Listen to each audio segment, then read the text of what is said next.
Tai buvo 1989 m. Liepos 30. Lemtingas vakaras įrašytas į rodeo istoriją. Lane'as Frostas, mylimas ir bebaimis rodeo čempionas, ruošiasi susidurti su iššūkiu, kuris išbandys visą drąsą, kurią jis ugdė per daugelį metų jojimo ant bulių. Lane'ui tai nebuvo tik sportas, tai buvo jo gyvenimas. Jo darbas – išgyventi 8 žiaurias sekundės ant žvėries, kurį gamta sukūrė taip, kad jis išmestų jį kaip skudurėlį. Ta žvėris nebuvo paprastas bulius, jis svėrė 1500 svarų. Taking care of business buvo nuožmi legenda. Milžiniškas, raumeningas ir negailestingas. Tai tarsi 5 šaldytuvai, puolantys tave ragais į priekį. Ir tą lietingą slidžią naktį, kai audros debesys grėsmingai kaupėsi virš galvos, o arena virto purvynu, šansai buvo mažesni nei bet kada anksčiau. Tačiau Lane'as, ramus ir tvirtai įsikibęs į bulių jojimo virvę, nepasidavė. Jis užsėdo ant buliaus, raumenys įtempti, žandikaulis sukąstas. Vartai staiga atsivėrė, bulius ėmė pašėlusiai blaškytis. Minija riaumojo kaip griaustinis. Kiekvienas šuolis, kiekvienas posūkis, kiekvienas įkvėpimas buvo kova. O Lane'ui galiu tik įsivaizduoti, kad tos 8 sekundės jam atrodė kaip 8 valandos. Jis nei nenumanė, kad tai bus jo paskutinis važiavimas ir tikrai nežinojo, jog tai amžiams pakeis šį sportą. Tai ne tik pasakojimas apie legendinį važiavimą, tai pasakojimas apie vyrą tapusį ikoną ir bulių tapusį liūdnai pagarsėjusiu. Šiandien aš nagrinėju tragišką, jaudinančią buliaus, kuris nužudė Lane'ą Frostą istoriją. Sveiki atvykę į Extreme. Lane'as gimė 1963 m. spalio 12 d. Lačuntoje, Kolorado valstijoje, kuri iš tikrųjų yra tik už 3 valandų kelio nuo ten, kur aš gyvenu. Jo tėvas Clydas buvo drąsus ir įgudęs 3 rungčių rodeo kaubojus.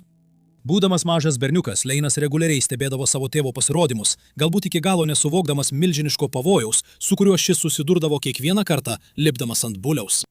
Tačiau ankstyva pažintis su tėvo drąsa ir įgūdžiais galėjo įžiebti ugnį jo viduje, nulėmusią, kad jis pasirinko tą patį kelią. Lane'o šeima galiausiai persikėlė į Oklahomą, kai jis buvo vaikas. Ten jis visiškai pasinėrė į rodeo tradicijas. Jis praleido nesuskaičiuojamas valandas, klausydamasis legendinių kaubojų istorijų iš visų valstijų. Ir tikriausiai kai kurie iš jų buvo jo tėčio draugai. Bet jei būtumėte paklausę Lane'o motinos Elsės, jis sakytų, kad vaikystėje jis nesidomėjo bulių jodinėjimo sportu. Viename interviu jis sakė, jis niekada nesidomėjo, jis beveik net nežiūrėdavo rodeo, kol aš jam nepasakydavau, tavo tėtis ruošiasi joti. Ir tada jis žiūrėdavo, visą likusį laiką jis žaisdavo purve. Nepaisant motinos komentarų, akivaizdu, kad bulių jodinėjimas tekėjo jo venomis ir 5 metų jis jau buvo pajodinėjęs pirmąjį veršį. Greitai tapo aišku, kad jis buvo tikras talentas ir Lane'as netrukus laimėjo keletą apdovanojimų jaunimo rodeo varžybose visoje šalyje. Nors daugelis iš mūsų negalėtų įsivaizduoti, kad savo mažus vaikus sodintume ant agresyvaus ir pavojingo buliaus, 10 metų amžiaus, šis jaunas kaubojus buvo pasiekęs reikšmingų pergalių įvairiose varžybose. Užėmė 1 vietą jodinėjime be balno, 2 vietą veršių surišime ir 3 vietą jodinėjime veršiais. Mažųjų bakarų rodeo varžybose Uintos baseine. 1981 metais jis tapo nacionalinių vidurinių mokyklų bulių jodinėjimo čempionu, o mažiau nei po metų buvo karūnuotas pirmųjų jaunimo nacionalinių finalų bulių jodinėjimo čempionu Fort Worth, Teksase. Dabar viskas jau buvo pajudėję iš vietos ir Lane'as buvo vienkeliame kelyje tapti vienu iškiliausių bulių jodinėtojų JAV istorijoje. Jis baigė vidurinę mokyklą 1982 metais ir beveik iš karto prisijungė prie profesionalių rodeo kaubojų asociacijos bei pradėjo jodinėti pilnu etatu. Po 2 metų jis pateko į savo pirmąjį nacionalinį rodeo finalą. Tai buvo bulių jodinėjimo pasaulio viršūnė, o laimėti ją reikštų įrašyti bet kurio jodinėtojo vardą į istorijos knygas.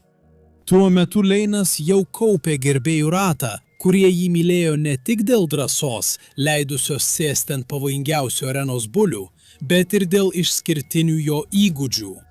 Minė plūsdavo į areną ir stebėdavo su nuostaba, kaip jis sugebėdavo surinkti taškus ant vieno po kito buliaus. Tai tikrai buvo menas judesyje ir jo gerbėjai negalėjo nesigėrėti jo talentu. 1986 metais jis pakėlė savo karjerą į naują lygį, iškovodamas geidžiamą nacionalinio finalinio rodeo bulių jodinėjimo vidurkio titulą. Tačiau tai nėra aukščiausias apdovanojimas bulių jodinėtojui. Leinas vos nepelnė pasaulio čempiono titulo tais metais, jis užėmė 3 vietą. Tačiau jis neleido tam jo paveikti. Kitais metais jis stengiasi dar labiau nei bet kada anksčiau ir 1987 pabaigoje jo svajonės išsipildė. Jis pagaliau buvo karūnuotas bulių jodinėjimo pasaulio čempionu. Leinas po šios sėkmės 5 metus iš eilės, nuo 1984 iki 1988 metų, pateko į nacionalinio finalinio rodeo varžybas. Tai yra kaubojų atitikmuo supertaurės finalui. Kiekvienais metais geriausiai reitinguoti šalies kaubojai ir kaubojas susirenka ir varžosi įvairiuose renginiuose. Nepaisant savo pasiekimų ir jau iškovoto pasaulio čempiono titulo, vienas iš ryškiausių jo laimėjimų įvyko 1988 metais. Trumpas nukrypimas nuo šio chaoso traukinio. Jei norite daugiau neapkarpytų atvirų istorijų, kurių negalime parodyti čia, prisijunkite prie Extreme bendruomenės Patreon platformoje. Susitiksime tikrajame Extreme. 1988 metais Leinas dalyvavo renginyje, žinomame kaip čempionų iššūkis. Šį konkursą įgyvendino Jonas Gronis, žinomas rodeo pasaulio atstovas. Jis planavo surengti Leino dvikovą su vienu garsiausių visų laikų arenos gyvūnų, savo paties buliumi Red Rocku. Matote, šis bulius nebuvo paprastas gyvūnas. Jis buvo tarsi šventasis gralis bulių jodinėtojams. Per daugiau nei 300 atskirų bandymų bulių jodinėtojai bandė išsilaikyti 8 sekundės, bet kiekvieną kartą jie buvo numesti. Daugeliui kaubojų pasaulyje ši užduotis atrodė beveik neįmanoma. Sverdamas daugiau nei 800 kg, Red Rock buvo vienas didžiausių ir pavojingiausių bulių rodeo istorijoje. Jo nenugalėtas statusas pavertė jį legenda kaubojų pasaulyje. Todėl, kai Leinui buvo pasiūlyta galimybė varžytis su Red Rocku, jis nedvejodamas sutiko. Jis priėmė iššūkį ir įrašė savo vardą į istoriją kaip pirmasis žmogus, kuris išsilaikė ant Red Rocko per savo 5. bandymą Redingo rodeo, Redinge, Kalifornijoje, gegužės 20 dieną. Iki 1989 metų Leinas jau buvo įsitvirtinęs kaip viena iškiliausių bulių jodinėjimo sporto asmenybių. Tačiau ne tik jo įgūdžiai pelnė minios simpatijas kaubojų bendruomenėje. Leinas turėjo šypseną, kuri galėjo nušviesti visą kambarį, o jo charizmatiška asmenybė ir gerumas leido jam užmegzti gilesnį ryšį su gerbėjais. Tačiau atėjus laikui įsikibti į virvę aplink buliaus užpakalinės kojas ir išsilaikyti 8 sekundės, Leinas akimirksniu tapdavo atlikėju ir viskas vykdavo kaip įprasta. Nebuvo vietos klaidoms, kai susiduri su tokiais buliais. Mažiausia klaida ar susikaupimo praradimas jo darbe galėjo lemti gyvybę arba mirtį. Šiame kanale esu pasidalinęs ne vienu vaizdo įrašu apie tai, kokie pavojingi ir nenuspėjami gali būti šie žvėrys. Daugelio jų išmetimo procentas verčia susimastyti, kodėl apskritai kas nors bandytų užsėsti tokį žvėrį. Pridėkite prie to jų milžinišką svorį ir neprilygstamą jėgą ir tampa aišku, kodėl net patys kiečiausi bulių jodinėtojai pajunta didžiulę baimę, kai susitinka akimis su savo vakaro šokio partneriu. Nors Leinas buvo laikomas vienu įgudusiausių savo kartos jodinėtojų, jis išliko kuklus. Jis puikiai suprato, kad bet kurio buliaus milžiniška jėga gali jį nuvesti į ankstyvą kapą. Tačiau tai buvo gyvenimas, kurį jis pasirinko, ir mes nemanome, kad jis bent akimirkai to gailėjosi. 1989 m. Liepos 30 d. jis susidūrė akis į akį su buliumi, kuris amžiams pakeitė istorijos eigą. Vos 25 metų Leinas turėjo dalyvauti bulių jodinėjimo varžybose Cheyenne Frontier Days Show, Vyominge. Šis populiarus renginys buvo Leino kelias į nacionalinį rodeo finalą jau 6 metus iš eilės. Tačiau jo kelyje stovėjo milžiniškas bulius, vietinių vadinamas Taking Care of Business. Sveriantis apie 680 kg, jis nebuvo toks sunkus kaip pagrindinis Leino priešininkas Red Rockas.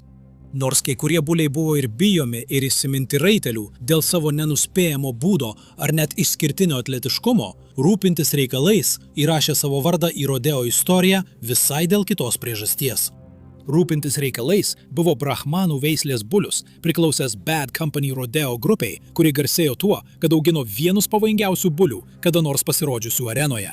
Ši veislė kilo iš Indijos, o XIX amžiuje buvo pradėta veisti JAV. Ji vertinama dėl išskirtinio atsparumo karščiui, vaisingumo ir genetinių pranašumų kryžminant veisles.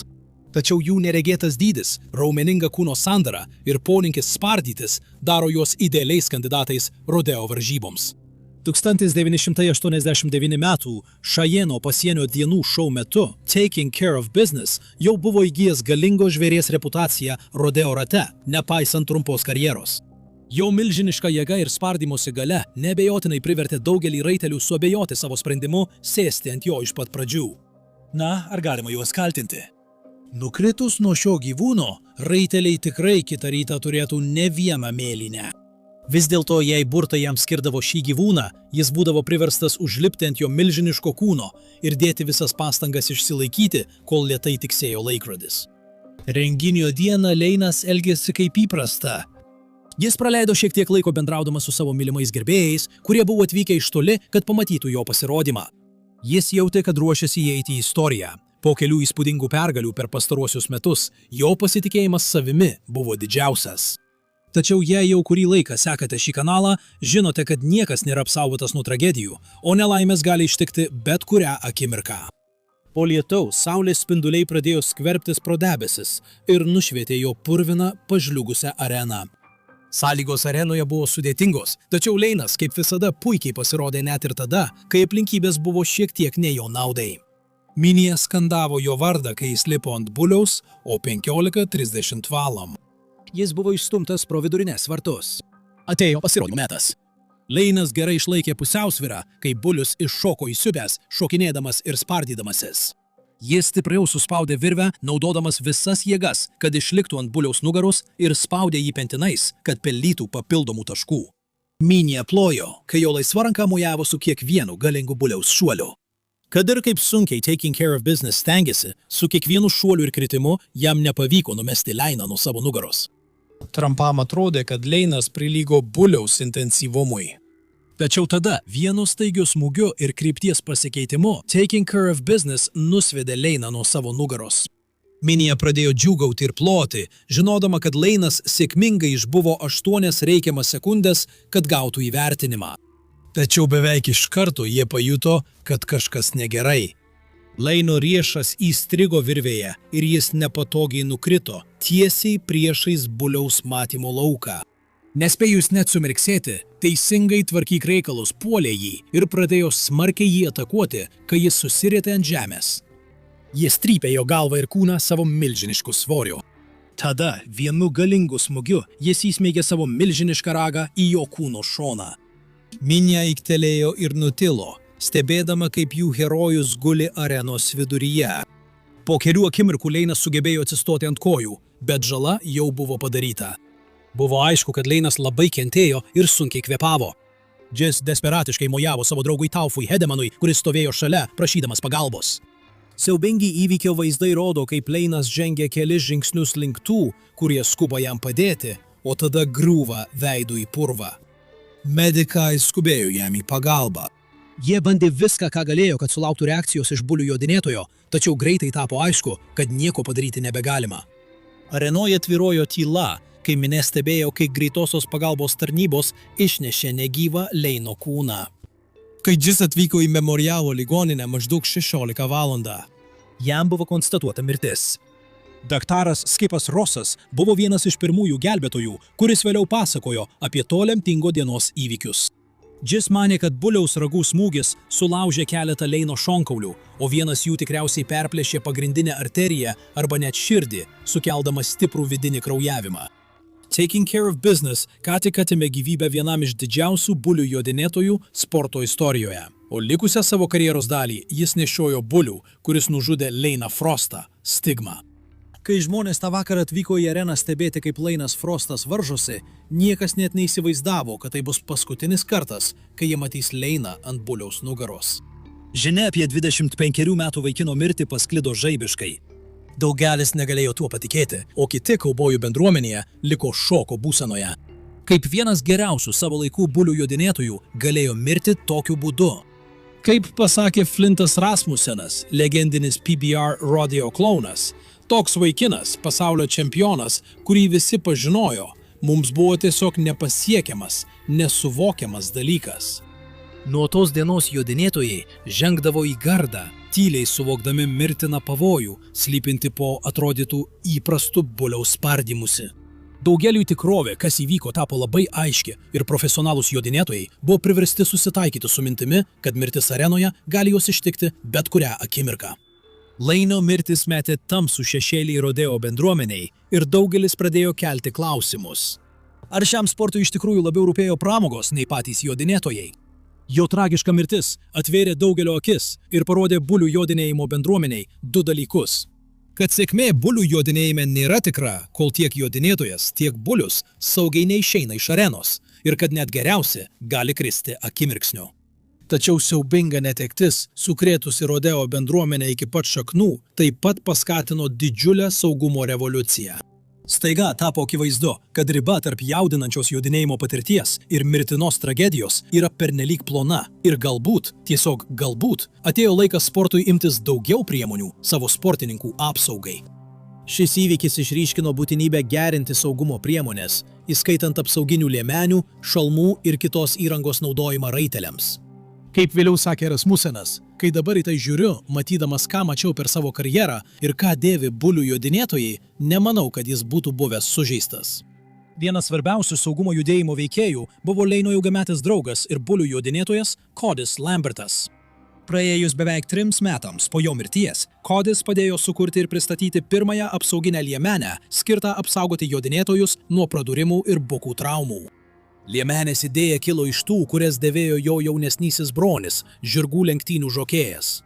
Lambertas modifikavo žokėjaus liemenę taip, kad ją būtų galima dėvėti ant raitelių drabužių. Ji buvo lanksti, lengvai nuimama ir turėjo kaubojišką išvaizdą, puikiai derančią prie rodeo aplinkos. Tai buvo saugumo revoliucijos pradžia, kuri amžiams pakeitė bulių jodinėjimo sportą. Raiteliai dabar aiškiai suvokė rimtus pavojus, su kuriais jie susidurdavo kiekvieną kartą įžengdami į areną. Jamesas Bertonas Moonis yra vienas iš daugelio profesionalių rodeo kaubojų, kurie atvirai pripažino, kad visada liks skolingi Leinui. Savo karjeros metu Moonis jodinėjo kai kuriuos aukščiausiai įvertintus bulius šiame sporte per savo metus. PBR ir įėjo į istoriją 2016 metais, kai tapo pirmuoju bulių jodinėtoju, pasiekusiu $7 milijonų ribą karjeros uždarbiuose. Leinas jo akyse buvo legenda ir vieno interviu metu jis pabrėžė, kokią įtaką Leinas turėjo jo pačio karjerai. Aš užaugau žiūrėdamas Leiną Frostą, todėl būtent taip išmokau jodinėti buliais. Moonis taip pat pripažino, kad Kodžio išradimas ne kartą išgelbėjo jam gyvybę. Gaila, kad turi įvykti tokie dalykai kaip Frosto mirtis, kad viskas pasikeistų ir atsirastų tokie dalykai. Bet žinai, tai viso žaidimo dalis. Tačiau Leino mirtis neapsiribojo tik saugumo priemonėmis sporte. Tai kardinaliai pakeitė tiek varžovų, tiek gerbėjų požiūrį į rodeo kaip visumą. Daugelis raitelių pradėjo žiūrėti į jodinėjimą buliais su didesne pagarba ir atsargumu. Kaip sakė Nevada Newmanas, bulių raitelis iš Melstono, Montanos. Tai tikrai parodo, kad tai pavojingas sportas ir tu gali mirti. Tai taip pat suteikė mums daugiau pagarbos šiam sportui.